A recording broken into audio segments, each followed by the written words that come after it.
BJP ప్రభుత్వం కొలువుదేరనుంది. సువేందు అధికారి ఉదయం 11 గంటలకు రాష్ట్ర ముఖ్యమంత్రిగా ప్రమాణ స్వీకారం చేయనున్నారు. ఇది బెంగాల్లో తొలి బీజేపీ ప్రభుత్వం ఏర్పాటుకు నాంది పలుకుతోంది. కోల్కతాలోని చారిత్రాత్మక బ్రిగేడ్ పరేడ్ గ్రౌండ్ లో ఈ కార్యక్రమం జరగనుంది. ఈ వేడుకకు ప్రధాని మోదీ, కేంద్ర హోంమంత్రి అమిత్ షా, ఎన్డీఏ రాష్ట్రాల సీఎంలు, ఇతర ప్రముఖులు హాజరు కానున్నారు. ఏపీ ముఖ్యమంత్రి చంద్రబాబు కూడా హాజరు కానున్నట్లు సమాచారం.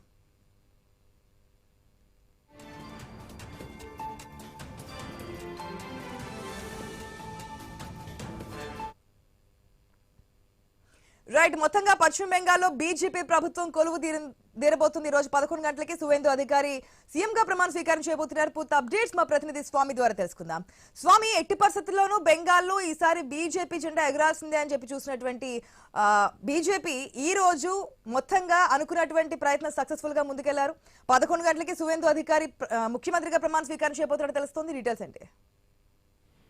అంటే నిన్న జరిగినటువంటి ఎల్పీ సమావేశంలో సువేందు అధికారిని బెంగాల్ తదుపరి సీఎం గా బీజేపీ ఎల్పీ నేతలు అందరూ కూడా ఎన్నుకున్నారు. ఇందులో ఎమ్మెల్యేలు అందరూ కూడా ఏకగ్రీవంగా ఆయనకు మద్దతు తెలిపినట్టు తెలుస్తుంది. ఈ రోజు ఉదయం 11 గంటలకు ముఖ్యమంత్రిగా ఆయన ప్రమాణ స్వీకారం చేస్తారు. నిన్న అమిత్ షా నేతృత్వంలో ఈ సమావేశం జరిగింది. సమావేశంలో ఏకగ్రీవంగా సువేందు అధికారిని ముఖ్యమంత్రిగా ఎన్నుకోవడంతో కూడా ఇప్పటికే దీనికి సంబంధించిన ముఖ్యమంత్రి ప్రమాణ స్వీకారం ఏర్పాట్లను కూడా ఒకవైపు ఘనంగా జరుగుతున్నాయి. కోల్కతాలోని చారిత్రాత్మక బ్రిగేడ్ పరేడ్ గ్రౌండ్ లో ఈ కార్యక్రమం నిర్వహించాలని చెప్పేసి కూడా భావిస్తున్నారు. ఇందుకు సంబంధించినటువంటి ఏర్పాట్లు ఘనంగా జరుగుతున్నాయి. ప్రైమ్ మినిస్టర్ నరేంద్ర మోడీ, హోంమంత్రి అమిత్ షా, ఎన్డీఏ రాష్ట్రాల ముఖ్యమంత్రులు, ఇతర ప్రముఖులందరూ కూడా హాజరు కావుతున్నారు. ఇప్పుడు ఆంధ్రప్రదేశ్ నుంచి కూడా ఎన్డీఏ ప్రభుత్వంలో కీలక భూమిక పోషిస్తున్నటువంటి సీఎం చంద్రబాబు నాయుడు కూడా హాజరు కానున్నట్టుగా సమాచారం. మొత్తానికైతే 33 సంవత్సరాల వామపక్ష పాలన, 15 సంవత్సరాల టీఎంసీ పాలన తర్వాత తొలిసారిగా భారతీయ జనతా పార్టీ వెస్ట్ బెంగాల్లో ప్రభుత్వాన్ని ఏర్పాటు చేస్తుంది.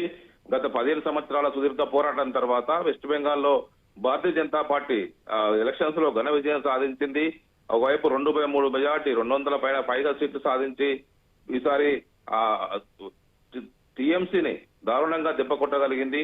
మొత్తానికైతే అక్కడ ఉన్నటువంటి కార్యకర్తల మనోధైర్యం ఇవ్వడంతో పాటు కార్యకర్తల సేవల్ని, కార్యకర్తల త్యాగాల్ని పదే పార్టీ నేతలు గుర్తించుకుంటారు. గతంలో సువేందు అధికారి టీఎంసీలో మమతా బెనర్జీకి ముఖ్యమైనటువంటి నాయకుడిగా ఉన్నటువంటి సువేందు అధికారి టీఎంసీ నుంచి భారతీయ జనతా పార్టీకి వచ్చిన తర్వాత పార్టీని బలోపేతం చేయగలిగారు. ఆ పార్టీ పెద్దలు రాష్ట్ర నాయకత్వాన్ని కోఆర్డినేషన్ తీసుకెళ్లి ముందుకెళ్లినటువంటి సువేందు అధికారికే ముఖ్యమంత్రిగా పార్టీ అధిష్టానం కూడా అవకాశం కల్పించింది. 11 గంటల సమయంలో కోల్కతా పరేడ్ గ్రౌండ్ మైదానంలో ఆయన ముఖ్యమంత్రిగా ప్రమాణ స్వీకారం చేయనున్నారు. ఆశ.